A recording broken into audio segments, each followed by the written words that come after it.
Brilliant. So this is the end of the food section. Shaykh Khurram is telling us, just as the Prophet ﷺ used to be, would be simple foods. Okay? We should be used to now one staple, one dish for food. When we're eating with our families, whoever's cooking, whether it's you or your missus, if you're expecting like 3 or 4 dishes to be coming out, you're eating better than the kings used to eat in the time of the Prophet ﷺ. Okay? You're probably eating better anyway because you're getting fruit and vegetable that's sourced out of season and out of country anyway. Aren't you? You're eating tomatoes. Where do you get tomatoes from in the middle of the winter? Yeah? You're doing that anyway, even if it's one dish. But we should be eating one dish and one food, simplicity. And then the Shaykh is telling us on top of that, he should eat food that is dry. There's what we'd call like idama is anything that's eaten with bread. So anything that's eaten with bread or with rice. That may be a curry or fish or whatever you eat with bread or rice.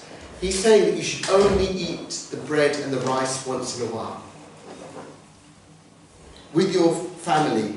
Occasionally for lunch and supper, so that he does not always think that he's going to get meat and he's not always going to get a curry, he's not going to get something.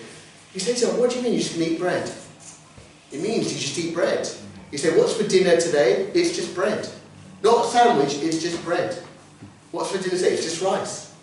He remembers then the next time that he thanks God for this, that he actually got something to eat. Whereas like how many billion plus people don't get anything to eat for that meal. But on top of that, the next time he gets it, he remembers that it's not a problem. And then also he stops being fussy.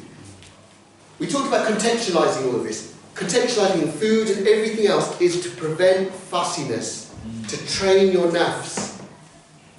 So, is this about someone else or what we should do? We should do. Who's doing that? We had like a massive brainstorming session yesterday. Right. And we said that all of this is for the kid, but the kid's not going to do it unless you're doing it as well. So you can't pitch up with your kebab, your what's that? Shish taouk. Yeah, and you can't pitch up with your like couscous and rice. Yeah, it's all bread. And then you're going to the kid. I hope you enjoy the rice today.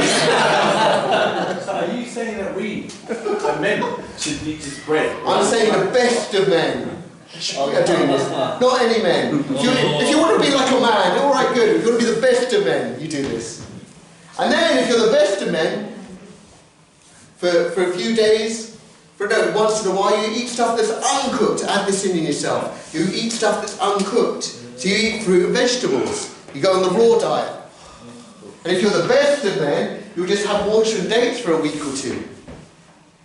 And if you're the best of men, then you'll come into your household, your wife will say, I've not cooked anything. And you'll say, Alhamdulillah, I'm fasting. And if you're like the best of men, that for 3-4 weeks, like people will say about your household, that they never saw like the fire go on or the electricity. And he was offered to be a king in Isra and Mi'raj.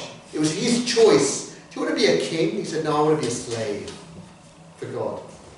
And that's, he was in charge of his nafs, and so he knew his Lord. That's the stage we are. If you know your nafs and you're in charge of it, you'll get to know your Lord.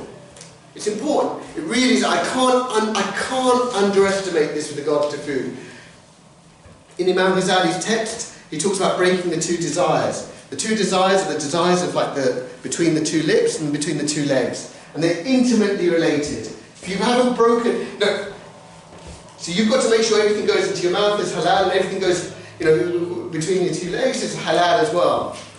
But also on top of that, you can't anticipate. If you start eating rubbish and filling yourself up, you'll do haram. You are what you eat. But on top of that, you won't control what's in between your 2 legs as well, and you'll find yourself not being chaste and otherwise.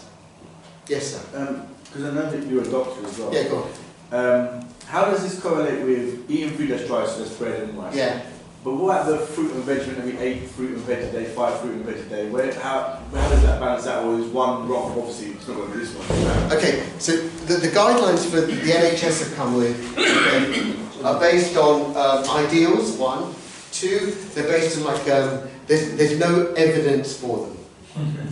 Okay, so it's based on like extrapolation of data.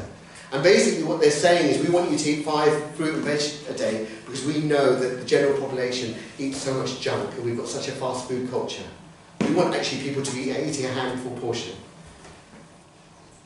Okay, I'm going to take a little digression actually about this. This is like